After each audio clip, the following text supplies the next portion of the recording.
박현경 기자의 인사이드 아메리카. 네, 캘리포니아주에서 자동차가 제한 속도 그 이상으로 달릴 수 없도록 기술적으로 제한시킬 수 있도록 추진을 하고 있다고 합니다. 자동차에 그런 기술이 장착이 되어서 물리적으로 제한 속도를 초과할 수 없도록 한 새로운 법안이 발의가 됐는데요. 또 지난해 미국에서는 적당히 슬슬 일하는 직원들로 인해 발생한 손실이 총 1조 9천억 달러에 달한다라는 조사 결과가 나왔습니다. 박현경 기자. 네, 안녕하십니까.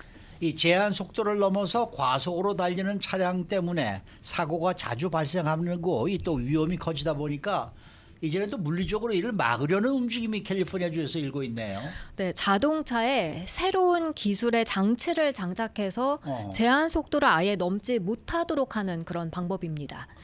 샌프란시스코를 지역구로 하는 스카 위너 캘리포니아주 상원의원이 관련 법안을 발의했습니다. 네. Safer California Streets라고 이제 보다 안전한 캘리포니아 거리, 이런 법안 패키지의 일부분인데요. SB 961 법안입니다. 이 법안은 교통사고 사망자 또 부상자를 줄이는 것을 목표로 하고 있습니다. 이를 위해 오는 2027년형부터 캘리포니아주에서 제조되거나 판매되는 그런 모든 승용차들, 모터 트럭들 그리고 버스들의 속도 제한 기술을 반드시 부착하도록 의무화하는 내용을 골자로 합니다. 네. 발의는 했는데 아직 통과는 아니죠. 네, 이제 막 발의한 겁니다. 그러면은 그 속도 제한 기술 장치를 구체적으로 어떻게 작동시키는 건가요? 네, 이 스피드 거버너스, 과속 조속기라고 불리는 이 장치를 장착하면요. 네. 차량이 제한 속도보다 10마일 이상 더 달리는 것을 물리적으로 불가능하게끔 만든다고 합니다. 네. 그러니까 시속 30마일 구간을 달릴 때 40마일 넘게 달리지 못하도록 제한시키는 겁니다. 네, 여기 댓글에 그러면- 캘리포니아 주정부 미쳤다 이렇게 댓글 달아주셨어요. 아니 그러면은 구급차 같은 경우는 어떻게 해요? 아, 그러네요. 승인받은 긴급 차량은 이 법안에서 예외가 적용됩니다. 뿐만 아니라 긴급 차량이 아니더라도 캘리포니아 고속도로 순찰대 CHP 커미셔너가 만약 특정 기준에 따라서 그 기술을 비활성화하게끔 승인을 하게 되면 또 예외가 적용될 수 있습니다. 그리고 운전자도 일시적으로는 이 기술을 무시할 수 있다는 내용 역시 법안에 포함됐습니다. 일시적으로. 네. 이런 기술이 지금 있는 거예요? 그렇다고 합니다. 이 네. 법안을 발의한 위너 의원은 공식 소셜 미디어 X 계정에서 이 같은 속도 제한 기술은 이미 존재한다면서 유럽 연합은 이런 방향으로 움직이고 있다고 밝혔습니다. 이어서 전미교통안전위원회 NTSB가 이런 요구 사항을 전국적으로 채택할 것을 권장하고 있다고 덧붙였습니다. 이 법안을 발의한 위너 의원이라는 사람은 이 법안이 공공안전을 위한 상식적인 조치다, 뭐 이렇게 얘기를 하고 있더라고요. 네, 위너 의원은 긴급 차량이 아니고서야 제한 속도 시속 10마일 이상을 초과해서 꼭 운전해야 하느냐 이렇게 물었습니다. 그러면서 대부분 사람들은 그렇지 않다고 대답할 것이고 자신의 동네에서 그렇게 시속 10마일 넘게 과속하는 운전자들을 원치 않는다고 말했습니다. 그러면서 위너 의원은 이런 법안이 전혀 지나친 것이라고 생각하지 않는다고 했는데요. 그러면서 다른 사람들 대부분 역시 그렇게 볼 것이라고 얘기했습니다. 속도 제한이라는 게 있고 과속을 했다가 사람들이 목숨을 잃을 수 있다는 것 누구나 다 잘 알고 있는 만큼 대부분은 이 법안을 지지하지 않을까 생각한다고 말했습니다. 전국 교통 리서치 그룹 트립의 지난해 6월 보고서를 보면요. 캘리포니아주 교통사고 사망자 수 2019년에서 2022년 사이 22%나 증가했는데요. 네. 전국적으로 보면 같은 기간 19%가 늘어났는데 이곳 캘리포니아주는 좀 더 많이 늘어난 겁니다. 네.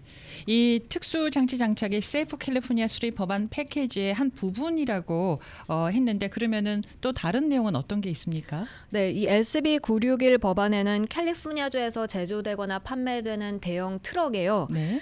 충돌 시 자동차나 자전거가 그 트럭 밑으로 깔려 네. 들어가지 않도록 예. 그걸 방지하기 위해서 트럭에 측면 보호대를 장착토록 하는 내용도 있습니다. 그리고 또 다른 두 번째 법안은 칼트랜스가 보행자, 자전거 이용자, 또 대중교통 이용자들을 위해서 그런 사람들을 보호하기 위해 횡단보도, 자전거 도로, 그리고 컬브라고 하는 그 연석을 확대토록 업그레이드하는 내용도 역시 담고 있습니다. 그래서 이번 주에 이 법안이 발의가 됐는데 올 봄에 우선 이 커미티 위원회에 회부될 예정입니다. 아니 그러니까 예를 들어서 우리가 어떤 길을 가는데 그 길은 35마일 존이다. 그러면은 그 길 자체에서 자동차에게 시그널을 보내야 될 거 아니겠습니까? 여기는 35마일밖에 못 가. 그러니까 그 시그널을 받으면은 그 차는 40마일 더 이상인 45마일 이상 아무리 밟아도 안 나온다는 얘기가 되겠네요. 맞습니다. 그러니까 각 도로와 각 자동차 간에 서로 간에 어떤 커뮤니케이션이 돼야 된다는 얘기네요. 네. 각 구간마다 속도 제한이 다 차량 쪽에 나와 그게 있어요. 그렇게 쉬울까? 근데 요즘 새로 나오는 차들 운전하잖아요. 네. 그러면은 다 나오더라고요. 여기는 몇 마일 구간이다. 조금 더 속도가 빨리 이제 빨라지면은 경고도 하고 요즘도 그렇게 하거든요. 요새 그렇게 차들이 그래요? 아 네. 요새 새 차 사본 적이 없네. 그러고 보니까. 네. 어. 삑삑 막 소리도 내고 그래요. 속도가 빨라지면은. 그러면 저 그야말로 정말 이제는 완전히 저 영화에 나오는 시대가 되네요. 자동차가 이제 지가 알아서 이제 가는 거네. 예? 여기 35마일 존 그러니까 35마일 네. 자기가 가는 거고 네. 내가 아무리 뭐 저 엑셀레이터를 밟아도 안 갈 거 아닙니까? 네. 안 가는 거 아닙니까? 맞아요. 네. 네. 그 스피드 광들은 좀 재미가 없겠네. 그렇겠죠. 아우토반에 그렇죠? 가야죠, 뭐. 프리웨이도 뭐 요새 65마일 정도가 맥시멈일 텐데 아무리 더 밟아도 100마일 안 나올 거 아니에요. 그렇죠. 어유 100마일은 네? 절대 안 됩니다. 65마일 네. 구간에 어떻게 100마일을 달립니까? 아니 글쎄 그러니까 좀 달려보겠다라는 그런 네. 얘기가 지금 통하지가 않는 거죠. 그렇죠. 예? 그렇네요. 자동차 운전도 점점 재미가 없어지겠네. 편안해집니다. 자 다음 소식입니다. 지난해 회사에서 이거 정확하게 우리 좀 얘기를 짚고 넘어가야 돼요. 요거. 회사에서 적극적으로 일하지 않고 슬슬 적당히 하는 직원들이 얼마나 되는지 알아본 조사 결과가 나왔다면서요. 네, 여론조사 업체 갤럽이 이틀 전 직원들이 작년에 얼마나 일에 전념했는지 그걸 알아봐서 그 조사 결과를 발표했습니다. 업무 참여도를 물어본 건데요. 아하. 지난 한 해 자신의 직장과 업무에 engaged, 그러니까 전념했다고 답한 풀타임과 파타임 직원들은 3명 가운데 1명꼴 33%뿐이었습니다.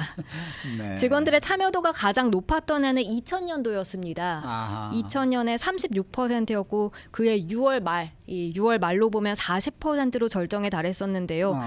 직원들의 참여도를 보면 10년 동안 꾸준히 증가해서 그때 정점에 달했고 2021년 하반기부터는 2년 동안 감소하다가 2022년 32%로 최저를 찍었고요. 그리고 작년에는 33%로 소폭 올라간 겁니다. 팬데믹 때문에 이렇게 또 내려간 거군요. 그렇습니다. 그럼 반대로요. 일을 최소화해서 일을 한다라는 비율은 얼마로 나왔습니까?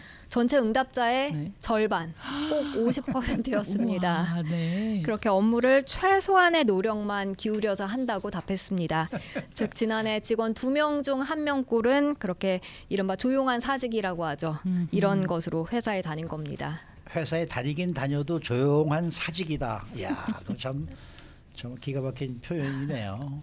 이런 직원들로 인해서 발생하는 손실이 엄청난 것으로 갤럽은 전하고 있죠. 네, 갤럽은 그로 인한 손실은 총 1조 9천억 달러에 달하는 것으로 나타났다고 전했습니다. 근로자가 업무에 적극적으로 참여하게 되면 생산성 당연히 향상시키고 또 기업의 매출과 이익을 끌어올릴 수 있습니다. 그리고 네. 직원들이 친밀한 관계를 형성하게 되면 재직률도 올라가고요. 아하. 그렇게 생산성을 높일 수 있는데 직원들이 슬슬 적당히 그냥 일하면서 이마만큼의 손실이 발생했다는 평가입니다. 네. 블룸버그는 여기에 대해서 어떤 분석을 내놨나요? 네, 블룸버그는 이 같은 결과에 대해서 코로나19 팬데믹 여파라면서 네. 코로나19는 근로자들의 직장에서의 만족도, 참여도 모두 감소시켰다고 전했습니다. 그리고 조용한 사직, 이 퇴사는 하지 않지만 최소한의 일만 하는, 그러니까 일을 하긴 하는데 정말 최소한만 하는 그런 조용한 사직이 미 노동력에 대한 암울한 현실을 잘 보여준다고 평가했습니다. 이번에 갤럽 이 짐 하터 연구원은요. 직원들에게 동기를 부여하는 건 조직에게 중요한 많은 결과와 연결이 돼 있다면서 직원들은 직장에서 자신의 하는 일이 좀 더 큰 일과 연결돼 있다는 그런 느낌을 원한다고 했습니다. 그리고 갤럽은 이번에 어떻게 조사를 한 거냐. 직원의 업무 몰입도가 떨어질 때 미치는 영향을 달러 가치로 추정을 하고 나서 근로 인구에 대입해 이제 생산성 저하로 인한 비용 그렇게 해서 손실을 계산했다 하는데요. 앞서 1조 9천억 달러는 미국에서만 그 손실이고요. 업무 몰입도 저하가 세계 경제 전반에 미치는 영향까지 알아봤더니요. 그건 8조 8천억 달러로 와, 추산됐습니다. 어마어마하네요. 근데 이제 이제 세월이 좀 가면은 저 직원이 일을 제대로 하고 있나 이것도 또 측정해가지고 또 나오는 또 AI가 또 등장할지야 그럴 수도 있겠죠. 예? 그래가지고 당신은 열을 할 수 있는데 지금 지난달에는 5밖에 안 했어. 야, 월급을 좀 깎아야 되겠어. 이런 것도 좀 나오게 되지 않을까 이런 생각이 들기도 하고 말이에요. 네. 이야, 참 세상이 점점 무서워지는 그런 세상이네요. 네, 프로페셔널리즘이 있잖아요. 누가 보든 안 보든 내가 내 일에 대해서 최선을 다하는 거. 라디오 코리아 그게- 직원들. 네, 정말 대단하죠. 누가 보든 안 보든 아무 상관하지 않고 열심히 일하는데 또 반대로 노예 근성이라는 게 있잖아요. 시키는 것만 한다, 최소한만 한다. 이 두 가지가 함께 공존하는 세상이 됐네요. 요즘에는. 네. 그래서 이렇게 측정을 해서 정말 100% 일을 하는 직원들은 월급을 올려주고 이런 시스템이 되면은 좀 더 그렇네요. 열심히 열심히. 일을 하려고 하지 않을까 네. 이런 생각이 또 들기도 해요. 그렇죠, 그렇죠? 그렇죠. 네. 수고 많으셨습니다. 감사합니다. 박경경 기자였습니다.